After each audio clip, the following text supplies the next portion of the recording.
Hello नमस्कार दोस्तों। लोक प्रशासन के यूट्यूब चैनल में आपका वेलकम करता हूं। दोस्तों मैं हूं सत्यवान। आज करेंगे हम लोक प्रशासन यानी कि पब्लिक एडमिनिस्ट्रेशन के मल्टीपल चॉइस क्वेश्चन, ठीक है, यानी कि एमसीक्यू। देखिए, इसे आप एक क्विज भी समझ सकते हैं। इसमें बहुत ही इम्पोर्टेंट और अच्छे क्वेश्चन हैं। ये आपके लिए काफ़ी फ़ायदेमंद होने वाले हैं, क्योंकि इसमें हमने गिन चुन के अच्छे क्वेश्चन लिए हैं, ठीक है। यदि आप यूजीसी नेट, जेआरएफ या यूपीएससी या किसी अन्य अदर एग्ज़ाम की तैयारी कर रहे हो, तो इस हमारे चैनल पर उसके लिए बहुत सारा कंटेंट है, जिसे आप देखकर अपनी तैयारी अच्छे से कर सकते हैं। दोस्तों, यदि आप चैनल पर फर्स्ट टाइम हो तो सबसे पहले चैनल को सब्सक्राइब कीजिए, ताकि नए नए नोटिफिकेशन और वीडियोज़ आपको समय समय पर मिलते रहिए। तो स्टार्ट करते हैं लोक प्रशासन का क्विज। इसके लिए आपको 10 सेकंड का टाइम दिया जाएगा, ठीक है। सबसे पहले आपको अपना आंसर अपने मन में आपने सोचना, फिर उसका आंसर मैं बताऊंगा। चलो स्टार्ट करते हैं फर्स्ट क्वेश्चन की तरफ। देखिए, भारतीय लोक प्रशासन संस्थान कहाँ स्थित है? Indian institute of public administration कहाँ पर स्थित है? इसका जो कार्यालय है वो कहाँ स्थित है, बताइए। अजमेर, जयपुर, नई दिल्ली, मुंबई। जल्दी से आप अपना आंसर फाइनल कीजिए कि आपका आंसर कौन सा है। Indian institute of public administration, ठीक है। अगर यदि हम इसको शॉर्ट में कहें तो IIPA Indian institute of public administration का कार्यालय कहाँ है? बिल्कुल इजी क्वेश्चन दोस्तों। ऑप्शन सी, जिसने सोचा था, जिन्हें लगाया था, उसका राइट आंसर है ऑप्शन सी, नई दिल्ली में। चलते हैं नेक्स्ट क्वेश्चन पर। क्वेश्चन नंबर दूसरा, लोक प्रशासन के अध्ययन का परिचय। लोक प्रशासन के अध्ययन का परिचय नामक पुस्तक किसने लिखी थी, यानी कि उसके लेखक कौन है? Woodrow Wilson, LD White, Simon Gulick. लोक प्रशासन के अध्ययन का परिचय, इस पुस्तक के लेखक हैं दोस्तों ऑप्शन बी, LD वाइट, ठीक है। ऑप्शन बी आपका राइट आंसर है। नेक्स्ट है क्वेश्चन नंबर थर्ड, लोक प्रशासन मूलतः मानवीय सहयोग से संबंधित है, यह कथन किसका है? ए वाल्डो, बी किथ हेडरसन, सी आडवेटीड, डी लूथर गुलिक।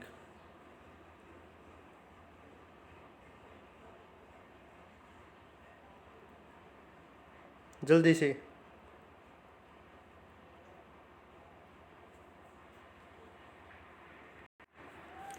इसका जो राइट आंसर है वो है दोस्तों आपका option A, Dwight Waldo. Option A right answer है आपका। नेक्स्ट क्वेश्चन है question number fourth, Henri Fayol के अनुसार प्रशासन की प्रधान श्रेणियां हैं। चार ऑप्शन दिए गए हैं, नियोजन, संगठन, आदेश, समन्वय और नियंत्रण। बताइए।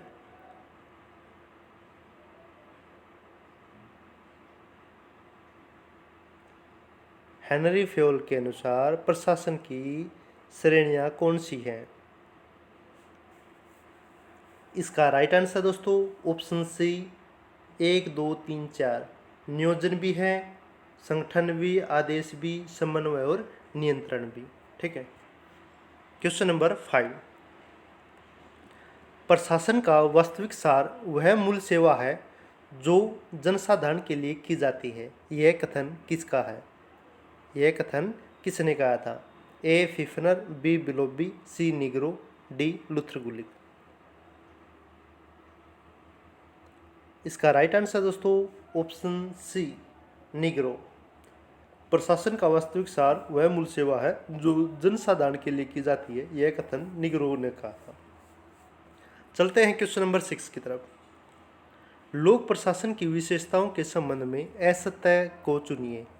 असत्य कौन सा है, कौन सा कथन असत्य है, उसको चुनना है। पहला है, लोक प्रशासन का स्वरूप नौकरशाही का होता है। सेकंड है, लोक प्रशासन एकरूपता के सिद्धांत पर कार्य करता है। ऑप्शन सी, लोक प्रशासन में बाहरी वित्तीय नियंत्रण का नियम लागू होता है, या ऑप्शन डी लोक प्रशासन सामाजिक है। कौन सा कथन असत्य है, यानी कि गलत कथन चुनिए। 3 सत्य हैं, एक उनमें से, चारों में से एक गलत है। देखिए पहला ऑप्शन देखते हैं। लोक प्रशासन का स्वरूप नौकरशाही होता है, सही है। लोक प्रशासन एकरूपता के सिद्धांत पर कार्य करता है, ये भी सही है। लोक प्रशासन में बाहरी वित्तीय नियंत्रण का नियम लागू होता है, ये भी सही है। तो बच गया ऑप्शन डी लोक प्रशासन सामाजिक है, ये गलत है। तो आपका राइट आंसर कौन सा हो जाएगा? ऑप्शन डी आपका राइट आंसर हो जाएगा। दोस्तों आपको वीडियो कैसी लग रही है कमेंट बॉक्स में ज़रूर बताना, और अगर वीडियो अच्छी लगे तो कृपया एक लाइक का बटन ज़रूर दबाना, ठीक है, ताकि हमें ये पता हो कि आपको अच्छी लगी है, ठीक है। और कुछ गलत है तो कमेंट बॉक्स में बताना। दोस्तों हम public ad UGC NET, NTA, UGC NET, JRF और अदर्स जो भी लोक प्रशासन की एग्ज़ाम है उनकी तैयारी के लिए ये वीडियो बना रहे हैं। क्वेश्चन नंबर 7, लोक प्रशासन प्रयोजन सार्वजनिक नीति को पूरा करना अथवा क्रियान्वित करना होता है, यह कथन किसका है? ए वाइट, बी विल्सन, सी गुलिक, डी डिमोक। बताइए जल्दी से।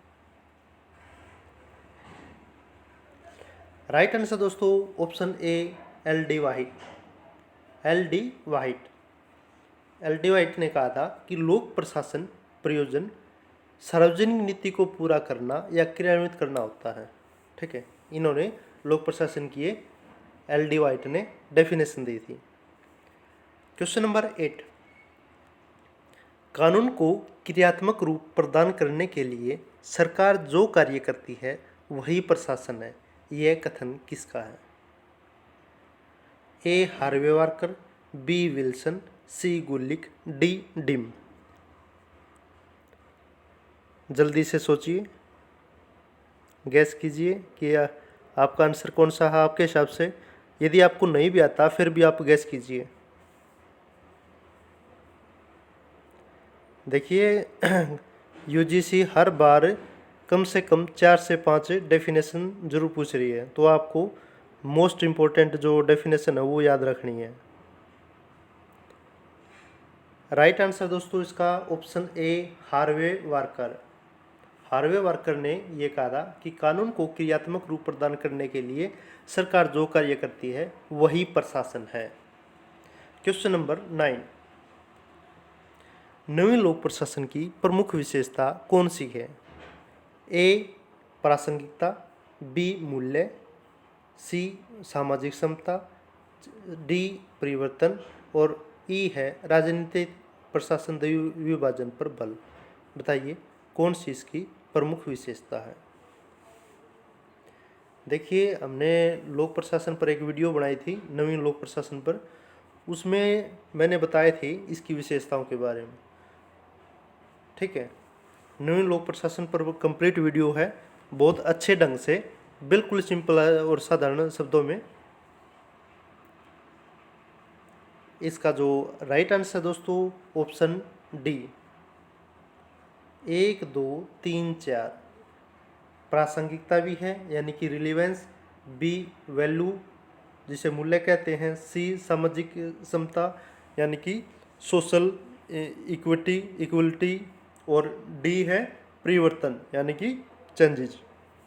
ये राजनीतिक प्रशासन विभाजन ये नहीं है, ठीक है। तो 1 2 3 4। नेक्स्ट है क्वेश्चन नंबर 10, प्रशासन सरकार के कार्यों से संबंधित होता है चाहे वह केंद्र द्वारा स्थापित हो या स्थानीय निकाय द्वारा, यह कथन किसका है? ए पर्सी मैकविन, बी विल्सन, डी सी गुलिक, डी डिमोक।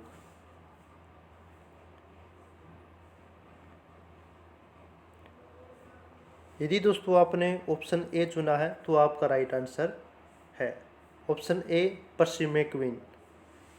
इन्होंने कहा था प्रशासन सरकार के कार्यों से संबंधित होता है चाहे वह केंद्र द्वारा संपादित हो या स्थानीय सरकार निकाय द्वारा। चलते हैं क्वेश्चन नंबर 11 की तरफ। निम्नलिखित लोक विषय लोक प्रशासन के किस चरण से संबंधित है? दो कथन दिए गए हैं, ये बताना वो दोनों किस चरण से संबंधित है। पहली है लोक प्रशासन के अध्ययन क्षेत्र तथा कार्य क्षेत्र के संबंध में उत्पन्न समस्याओं का नवीन रूप में समाधान। लोक प्रशासन के अध्ययन क्षेत्र तथा कार्य क्षेत्र के संबंध में उत्पन्न समस्याओं का नवीन रूप में समाधान। और सेकंड है विकासशील देशों के अनुकूलन प्रशासन को विकसित करने का प्रयास। ये दोनों लोक प्रशासन के किस चरण से संबंधित है? बताइए। ये लोक प्रशासन का विकास यानी कि लोक प्रशासन का उदय, ठीक है। इस पर भी हमने अच्छी वीडियो बना रखी है, लोक प्रशासन के जो चरण थे उनके बारे में। ये बात है दोस्तों लोक प्रशासन के चतुर्थ चरण। ऑप्शन बी आपका राइट आंसर है। यदि आपने ऑप्शन बी चुना है तो आपका आंसर बिल्कुल सही है। चतुर्थ चरण में ये कहा गया था कि विकासशील देशों के अनुकूल प्रशासन को विकसित करने का प्रयास किया था और लोक प्रशासन के अध्ययन क्षेत्र तथा कार्य क्षेत्र के संबंध में उत्पन्न समस्याओं का नवीन रूप में समाधान करने की बात कही थी। चलते हैं क्वेश्चन नंबर 12 की तरफ। लोक प्रशासन के चतुर्थ चरण को प्राय याद किया जाता है। पहला है विंध्यस्कारी काल, दूसरा है अंधकार युग, तीसरा है संदेह के बादल और चौथा है पहचान की संकटावस्था। तो चतुर्थ चरण के संबंध में कौन सा सत्य है, बताइए।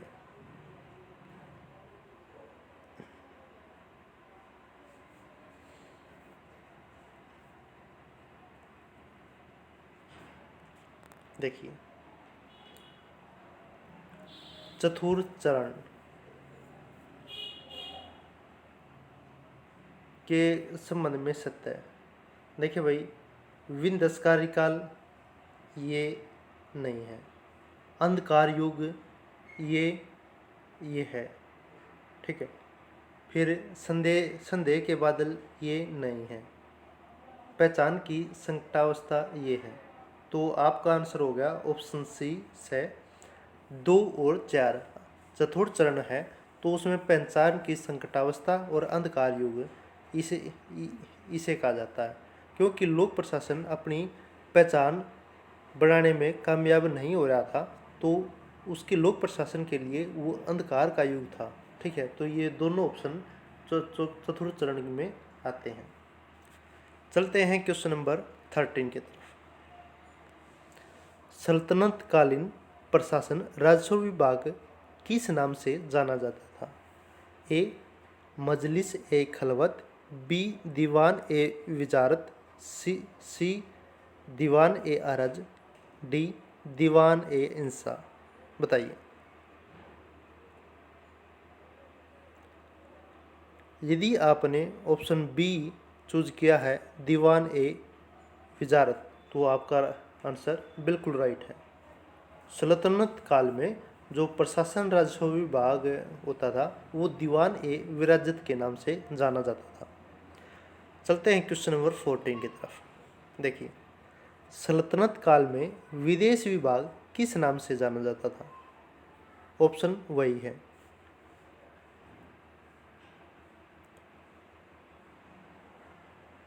ये है दोस्तों ऑप्शन बी दीवान ए रसालत।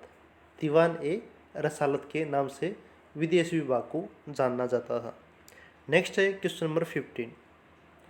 मुगल काल में मीर बख्शी होता था। मीर बख्शी किस पद का नाम होता था? धार्मिक एवं न्यायिक मामले के मंत्री, सेना विभाग का अध्यक्ष, या प्रधानमंत्री, या राजस्व विभाग का प्रधान। मीर बख्शी किस पद के नाम से विख्यात था?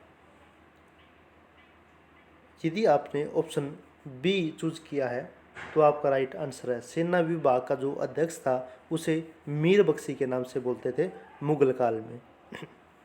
Question number 16। भारत में मनसबदारी व्यवस्था का जनक किसे जाना जाता है? बाबर, अकबर, हुमायूं, शाहजहां। बताइए। ऑप्शन बी अकबर आपका राइट आंसर है। नेक्स्ट है क्वेश्चन नंबर 17। मद्रास में प्रथम निगम की स्थापना कब हुई? ये क्वेश्चन यूजीसी कई बार पूछ चुकी है। जो सबसे पहले नगर निगम की स्थापना हुई थी वो दोस्तों मद्रास में हुई थी। और किस सन में हुई थी? ये हुआ था 1687 में। ऑप्शन बी आपका राइट आंसर है। नेक्स्ट है क्वेश्चन नंबर 18। मुगल काल में प्रगने में राजस्व विभाग का अधिकारी किस नाम से जाना जाता था? बताइए। ग्राम प्रधान, कानूनगो, सिकदार या पटवारी। दो राजस्व विभाग का जो अधिकारी होता था उसको क्या बोलते थे? कानूनगो। Option B. नेक्स्ट है क्वेश्चन नंबर 19। प्रांतों में उच्च न्यायालय का गठन कब हुआ? 1857 में, 1859 में, 1861 में, 1882 में। बताइए। इसका राइट आंसर दोस्तों ऑप्शन सी 1861। नेक्स्ट है दोस्तों ऑप्शन 20। गुप्त काल में राजस्व एकत्रित करने वाला अधिकारी क्या कहलाता था? इसका राइट आंसर दोस्तों ऑप्शन डी यानी कि दुर्वाधिकरण निक। ये इसका जो राजस्व एकत्रित करता था वो अधिकारी कहलाता था। ये गुप्त काल की बात है दोस्तों। ऐसा ही क्वेश्चन हमने पिछला मुगल काल में किया था। ठीक है। मुगल काल में क्या कहते थे? कानून को। Question number 21। मौर्य काल में प्रशासन कितने भागों में बांटा हुआ था? बिल्कुल इजी क्वेश्चन है दोस्तों। यदि आपने ऑप्शन सी लगाया है तो आपका आंसर बिल्कुल राइट है। 18 विभागों में पूरा जो मौर्य काल था वो बटा हुआ था उसका प्रशासन। नेक्स्ट है क्वेश्चन नंबर 22। लोक प्रशासन है। लोक प्रशासन क्या है? विशिष्ट राजनीतिक व्यवस्था का आवश्यक भाग या जनता द्वारा चयनित अधिकारी समूह या लोगों द्वारा निर्देशित यंत्र या विधायिका पर नियंत्रण करता अंग। बताइए। लोक प्रशासन के संबंध में कौन सा कथन सत्य है?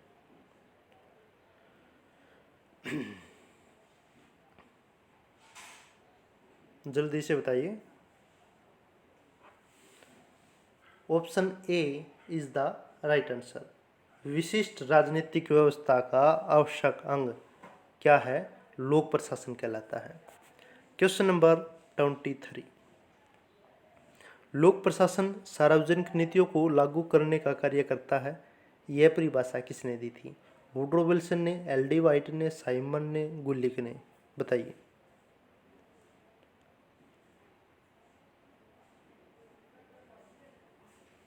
ये दी थी दोस्तों ऑप्शन बी एल.डी. वाइट। ठीक है। एल.डी. वाइट ने क्या कहा था? लोक प्रशासन सार्वजनिक नीतियों को लागू करने का कार्य करता है। ये हम पहले भी पढ़ चुके हैं एल.डी. वाइट की डेफिनेशन। Question number 24। लोक प्रशासन की उपस्थिति दर्ज होती है एक प्रक्रिया के रूप में, एक विषय के रूप में, या दोनों, या इनमें से कोई नहीं। इसका राइट आंसर दोस्तों उपयुक्त दोनों। उपयुक्त दोनों यानी कि एक प्रक्रिया भी है और एक विषय के रूप में भी। Question number 25।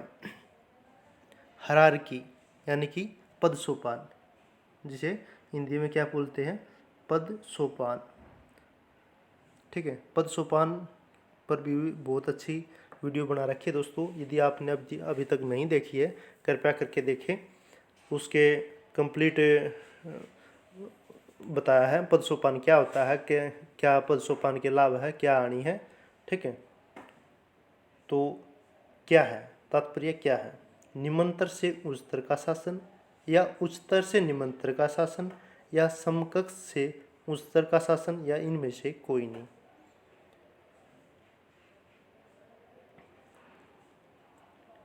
पदसोपान होती है जो क्या होती है, एक पिरामिड नुमा आकार पर होती है। ऊपर जो होता है वो विभाग का मुखिया बैठता है ए ग्रुप के, फिर बी की, फिर सी की, फिर डी की, इस तरह बैठते हैं। तो क्या है पदसोपान? ऑप्शन ए निम्नतर से उच्च स्तर का शासन आपका राइट आंसर है दोस्तों। पदसोपान या हायरार्की है जो निम्नतर से उच्च स्तर पर शासन करना ही हायरार्की या पदसोपान कहलाता है। क्वेश्चन नंबर 26 क्वेश्चन है, लोक प्रशासन में लोक शब्द से क्या अभिप्राय है? बिल्कुल इजी, और लोक प्रशासन का फर्स्ट क्वेश्चन यही माना जाता है। लोक प्रशासन का अर्थ से संबंधित लोक प्रशासन में लोक शब्द से क्या अभिप्राय है? जनता से, व्यक्ति से, समुदाय से, सरकार से। बताइए, यदि आप लोक प्रशासन पढ़ रहे हो तो आपको पता होगा इस क्वेश्चन का आंसर।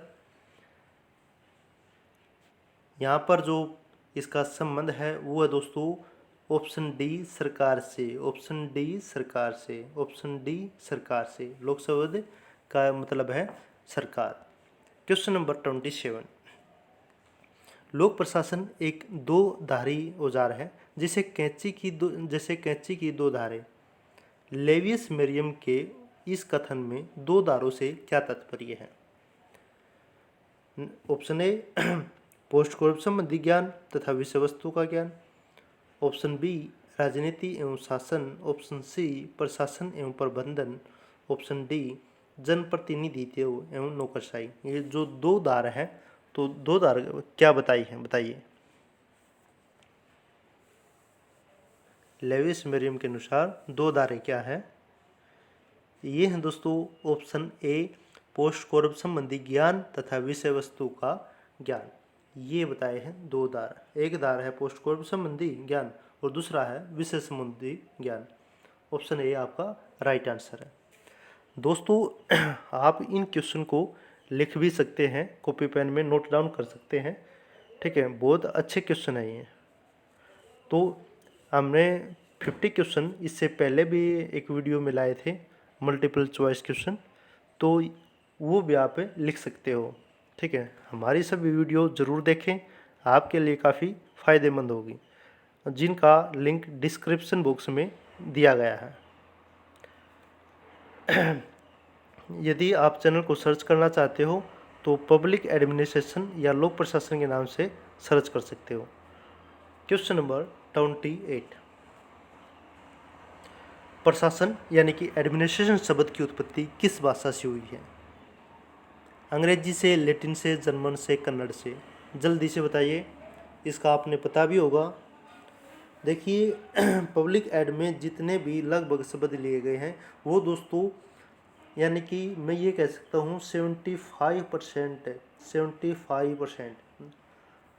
जो शब्द लिए गए हैं वो लैटिन भाषा से लिए गए दोस्तों। यदि आपको नहीं भी पता है ना, ऑप्शन में लैटिन है तो उस पर आप टिक लगा दो, ठीक है। और यदि लैटिन नहीं है तो ग्रीक मिलेगा आपको, क्या, ग्रीक, ठीक है।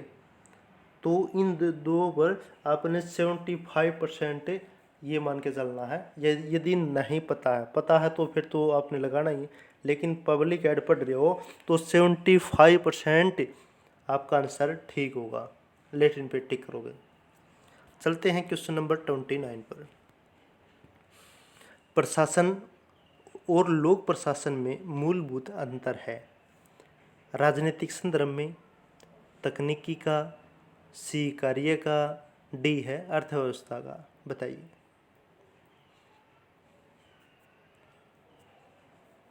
प्रशासन तथा लोक प्रशासन में जो अंतर है वो क्या है? ऑप्शन ए राजनीतिक संदर्भ का, ठीक है दोस्तों, याद करना आपने, राजनीतिक संदर्भ के उसमें अंतर है प्रशासन और लोक प्रशासन। नेक्स्ट है क्वेश्चन नंबर 30, लोक प्रशासन में पोस्ट कोर्प दृष्टिकोण के प्रतिपादक कौन है? बिल्कुल इजी, बहुत ही बिल्कुल पॉपुलर क्वेश्चन है ये post Corp.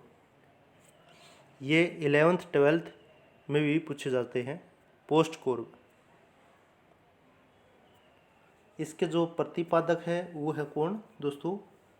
Luther Gulick, Luther Gulick. Option C is the right answer.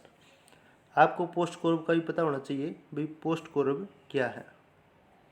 ठीक है, पोस्ट कोरब क्या है।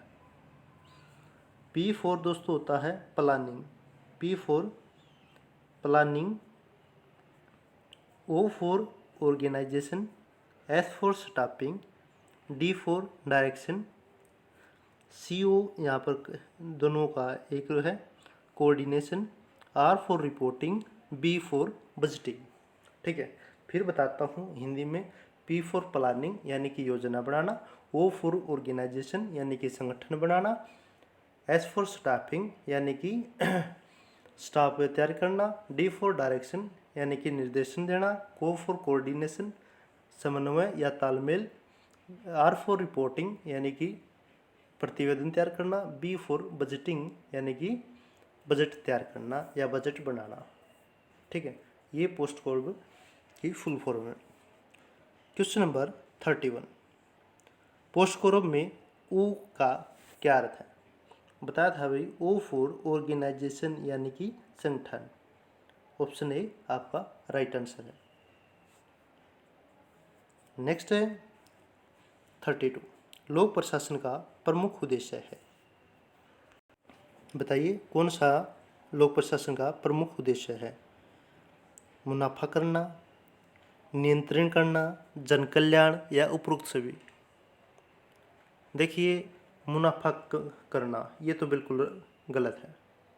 नियंत्रण करना ये कुछ कुछ हो सकता है लेकिन ये भी गलत है। जो जन कल्याण लोक प्रशासन का जो प्रमुख उद्देश्य होता है दोस्तों जन कल्याण होता है, यानी कि जनहित होता है, लोगों का हित, जनता की भलाई करना। यह आपका राइट आंसर है। क्वेश्चन नंबर 33, लोक प्रशासन के चतुर्थ चरण की समयावधि बताइए। 1927 से 1937, 1948 से 1970, 1938 से 1947 या 1971 से 1990 बताइए।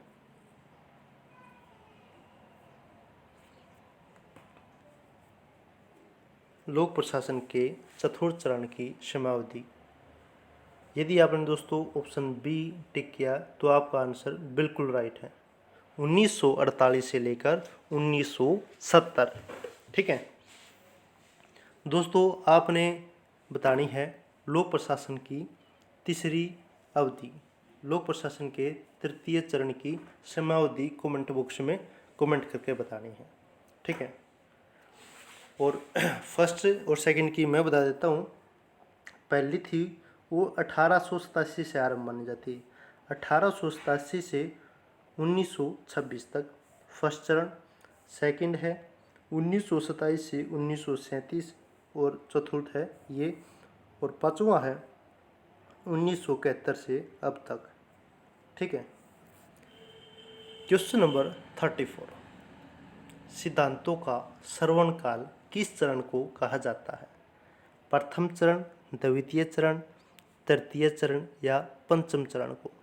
बिल्कुल इजी और आसान क्वेश्चन है दोस्तों। लोक प्रशासन का जो सेकंड चरण था, द्वितीय चरण, उसको सिद्धांतों का श्रवण काल माना जाता है। कब था उसका कार्यकाल, 1927 से लेकर 1937 तक। इसको क्या कहा है, सिद्धांतों का श्रवण काल। क्वेश्चन नंबर 35,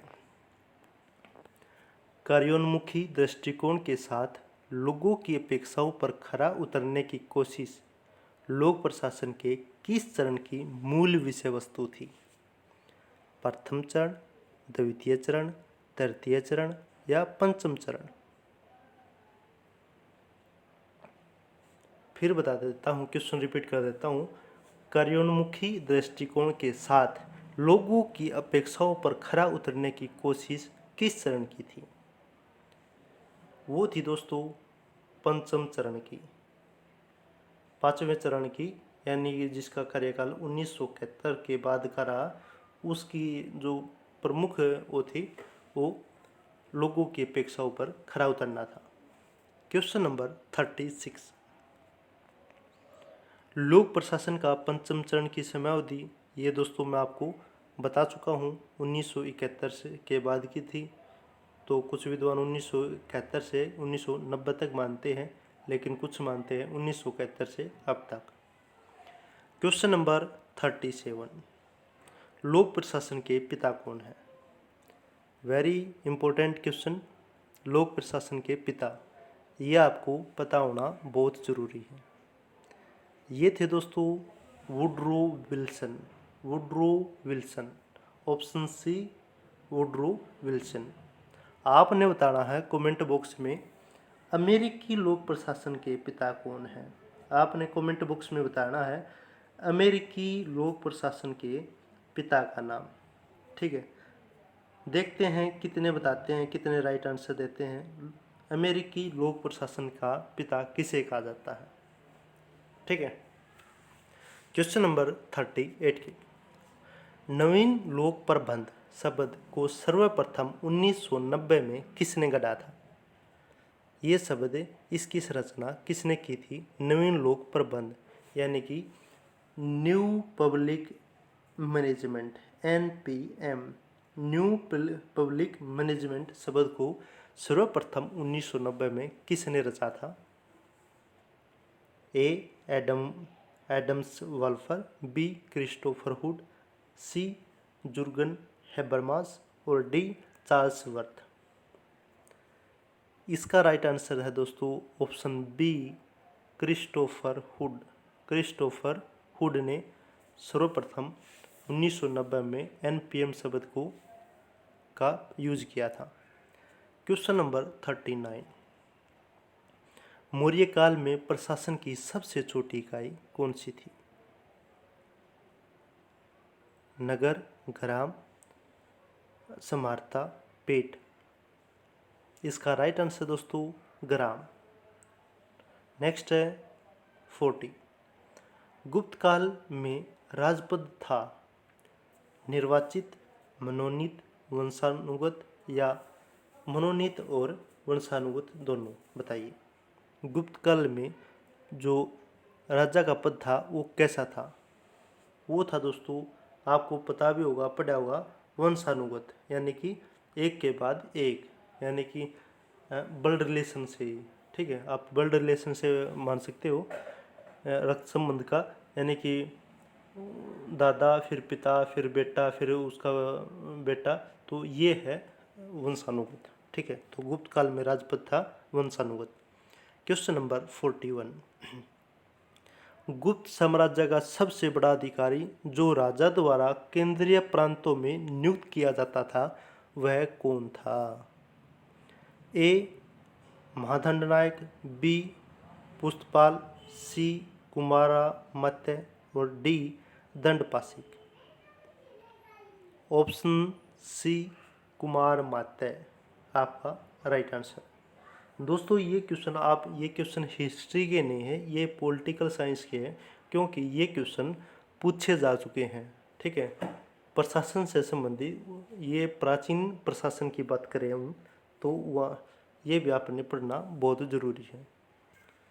क्वेश्चन नंबर 42, गुप्त काल में विनय स्थिति स्थापक होता था? ऑप्शन ए राजस्व एकत्रित करने वाला अधिकारी, बी देश का प्रशासक, सी धार्मिक मामलों का अधिकारी और डी नौकरशाह। बताइए, विनय स्थिति स्थापक किसे कहते थे? ऑप्शन सी धार्मिक मामलों का अधिकारी को विनय स्थिति स्थापक के नाम से जाना जाता था। नेक्स्ट है ऑप्शन क्वेश्चन नंबर 43, चोल प्रशासन में उदन कुटम क्या था? ग्राम का सर्वोच्च अधिकारी, बी नगर का प्रधान अधिकारी, सी देश का प्रशासक या डी उच्च पदाधिकारियों की कार्यकारिणी। ये दोस्तों आपका ऑप्शन डी उच्च पदाधिकारियों की कार्यकारिणी। चोल प्रशासन में उदन कुटम के नाम से जाना जाता था उच्च पदाधिकारियों की कार्यकारिणी को। क्वेश्चन नंबर 44, किसके मतानुसार प्रशासन का कार्य वास्तव में सरकार के व्यवस्थापिका अंग द्वारा घोषित और न्यायपालिका द्वारा निर्मित कानून को प्रशासित करने से संबंध है। यह कथन किसका है? A Gulick, B Walker, C Willoughby, D Dimock. जल्दी से बताइए भाई। ऑप्शन सी विलोबी ये आपका राइट आंसर है। Option C Willoughby. Question number 45। एक विषय के रूप में लोक प्रशासन को कितने चरणों में विभाजित किया जा सकता है? ये क्वेश्चन मैं पहले बता चुका हूँ। एक विषय के रूप में लोक प्रशासन को कितने चरणों में विभाजित किया जा सकता है? 6 चरणों में। ऑप्शन सी 6 चरणों में। नेक्स्ट है 46। लोक प्रशासन के प्रथम चरण की समयावधि, ये क्वेश्चन भी मैं पहले बता चुका हूँ। 1887 से 1926 की जो अवधि है वो लोक प्रशासन के प्रथम चरण की अवधि थी। 1927 से लेकर 1937 से दूसरे चरण की अवधि थी और 1938 से 1947 से तीसरे चरण की थी। 1948 से 1970 ये थी चौथे चरण की और 1971 के बाद वो थी 5वां चरण। नेक्स्ट है द्वितीय चरण को प्राय याद किया जाता है किस रूप में? बताइए।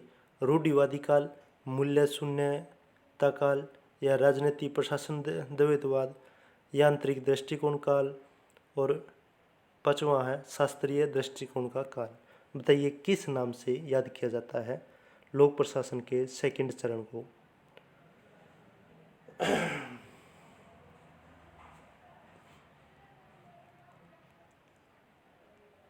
बताइए।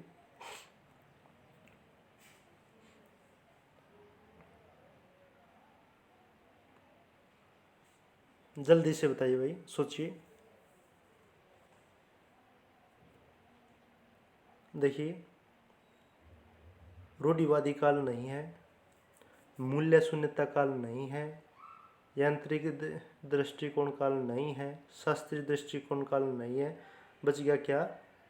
राजनीतिक प्रशासन द्विविभाजन, जिसे सिद्धांतों का श्रवण काल भी कहा जाता है। ठीक है, ये लोक प्रशासन का द्वितीय चरण था, यानी कि ऑप्शन बी आपका राइट आंसर है। केवल 3 प्रथम चरण था, उसको किस नाम से? उसमें लोक प्रशासन का जन्म।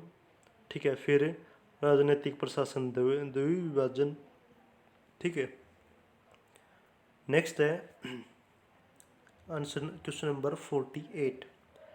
प्रिंसिपल ऑफ पब्लिक एडमिनिस्ट्रेशन, इस पुस्तक के प्रकाशन के साथ ही द्वितीय चरण का आरंभ हुआ। इस पुस्तक का प्रकाशन कब हुआ? बताइए। 1926 में, 1927 में, 1937 में, 1938 में। जल्दी से बताइए।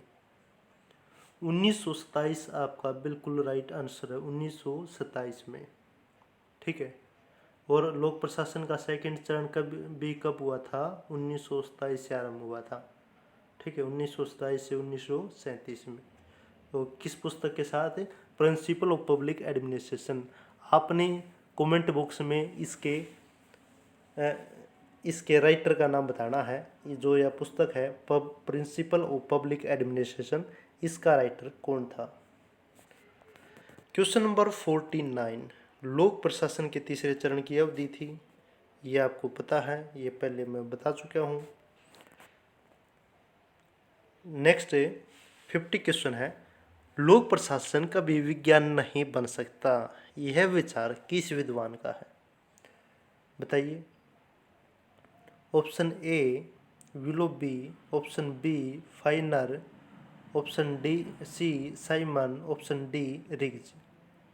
बताइए।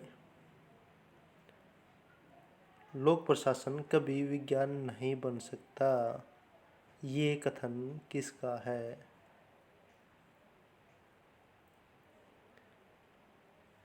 इसका राइट आंसर दोस्तों ऑप्शन बी फाइनर। इन्होंने कहा था कि लोक प्रशासन कभी विज्ञान नहीं बन सकता, और तर्क ये दिया था कि विज्ञान फैक्ट्स पर आधारित होता है, जबकि लोक प्रशासन में कुछ भी फैक्ट्स या तथ्य नहीं है। दोस्तों, आपको ये मेरी वीडियो कैसी लगी? 50 क्वेश्चन कैसे थे? आपको 50 में से कितने क्वेश्चन आते थे? ये कमेंट बॉक्स में ज़रूर बताना। दोस्तों, यदि वीडियो अच्छी लगी तो लाइक भी ज़रूर करना और अपने दोस्तों को शेयर करना। दोस्तों, हमारी सभी वीडियो ज़रूर देखना। थैंक यू दोस्तों। नेक्स्ट वीडियो में फिर मिलते हैं। धन्यवाद।